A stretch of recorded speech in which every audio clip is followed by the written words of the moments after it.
కన్హా అనే అరణ్యంలో 2 జింకలు నివసించేవి. అవి పుట్టుకతోనే కవలలు. అవి చూడడానికి చాలా అందంగా ఒకేలా ఉండేవి. వాటిలో పెద్దది ఇవానా, చిన్నది నీనా. చాలా ఆనందంగా కలిసిమెలిసి 2 జంటగా అడవిలో విహరిస్తూ ఉండేవి. ఒకరోజు పులి కంటిచూపు వాటిపై పడింది.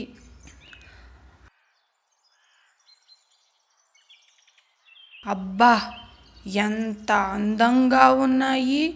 వాటిని తింటే ఎంతో రుచికరంగా ఉంటాయి. ఎలా అయినా వాటిని తినే మార్గం చూడాలి అని పులి అనుకొని వెళ్ళిపోయింది. అయితే ఇవానా ధైర్యం కలది. నీనా మాత్రం పిరికిది. బయటకి ఎక్కడికి వెళ్ళాలి అన్నా ఇవానా వెంట ఉండేది. ఒకరోజు పులికి ఆహారంగా ఇవానా మరియు నీనాలు దొరికాయి. ఆలస్యం చేయకుండా వాటిని వేటాడాలి అని వాటిపైకి ఎగిరింది. అయితే ఇవానా మాత్రం భయపడకుండా పులితో యుద్ధానికి దిగింది. పులి ఏమీ చేయలేక వెనక్కి తిరిగి వెళ్ళిపోయింది. ఆ సంఘటన చూసి నీనా భయపడి ఇవానాతో ఇలా అంటుంది. ఇవానా, ఈరోజు మనం చనిపోయి ఉండేవాళ్ళం. నువ్వు కనుక ధైర్యంగా పోరాడకపోయి ఉంటే. అవును నీనా, అయినా నీవు ఇంత పిరికిదానివి ఏంటి? అడవిలో బ్రతకాలి అంటే ధైర్యంగా ఉండాలి. ప్రతిసారి నేను తోడు ఉండకపోవచ్చు. జాగ్రత్తగా ఉండు. సరే ఇవానా, ధైర్యంగా పోరాడడానికి ప్రయత్నిస్తా అంటూ అక్కడి నుండి వాళ్ళు ఉండే నివాసానికి చేరుకున్నాయి. అయితే ప్రయత్నించి ఓడిపోయిన పులి చాలా కోపంగా తిరుగుతూ ఎలా అయినా వాటిని చంపాలి. వాటిలో ఒకటి దొరికినా నాకు సంతోషమే. కానీ ఎలా? 2 జంటగా అడవిలో తిరుగుతున్నాయి. వాటిని విడదీసే ఉపాయం ఆలోచించాలి. పులి అలా అనుకుంటూ ఉండగా జిత్తులమారి నక్క పులి దగ్గరికి వచ్చింది. ఏంటి పులిరాజా, ఆవేశంగా ఉన్నారు? ఏమయింది? ఈరోజు ఆహారం లభించలేదా? నువ్వు నాకు కోపం తెప్పించకు.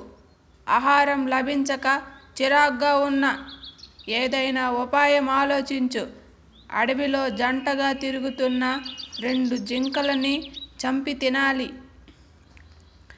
నేను గమనిస్తూ ఉన్న ఆ రెండింటిని చాలా అందంగా ఉన్నాయి. అయితే వాటిని జంటగా ఉంటే తినలేరు. వాటిని విడదీస్తే అప్పుడు మీ పని తేలికవుతుంది. అవును జిత్తులమారి, నిజమే చెప్పావు. ఆ పని మీద ఉండు. వాటిని విడగొట్టే ప్రయత్నం నువ్వు చెయ్యి. సగం వాటా ఇస్తా. అలాగే పులిరాజా అని ఉపాయం ఆలోచించి ఒకరోజు నీనా ఒంటరిగా బయట ఉండడం గమనించి ఎలా ఉన్నావు నీనా? నేను బాగానే ఉన్నా. ఏంటి ఎలా వచ్చావు? ఏదైనా పని ఉందా? ఏమీ లేదు, నీతో మాట్లాడాలని వచ్చా. ఎంతకాలం ఇవానాతో ఉంటావు? నీకు ధైర్యం లేదా? ఒంటరిగా అడవిలో ఆనందంగా తిరగలేవా? అందరూ నిన్ను చూసి నవ్వుతున్నారు పిరికిదానివి అని. అవునా? నిజమా? అయితే నేను పిరికిదానిని కాదు. నాకు ధైర్యం ఉంది. కావాలి అంటే రేపు రాత్రి నేను ఒంటరిగా అడవిలో తిరుగుతాను. అందరితో చెప్పు. నీనా మాటలు విన్న నక్క ఆనందంగా పరుగు పెడుతూ పులి వద్దకు వచ్చి, పులిరాజా, మీ పంట పండింది. రేపు రాత్రికి వాటిలో ఒకటి అయిన పిరికి జింక మీకు ఆహారంగా అవుతుంది. మంచి వార్త చెప్పావు నక్క.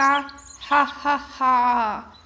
నక్క మాటలు చాటుగా ఇవానా కూడా విన్నది.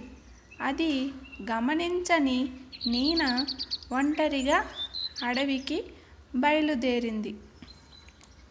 ఆగు నీనా, జిత్తులమారి మాటలు నమ్మి వెళుతున్నావు. పులికి ఆహారం అవుతావు. ఆ పులి పని నేను పడతాను అంటూ ఇవానా ఒంటరిగా బయలుదేరింది. చీకటిలో ఎవరో గుర్తించని పులి ఇవానా చేతిలో బలి అవుతుంది. అడవిలో ఉన్న జంతువులన్నీ నీనాని మెచ్చుకున్నారు.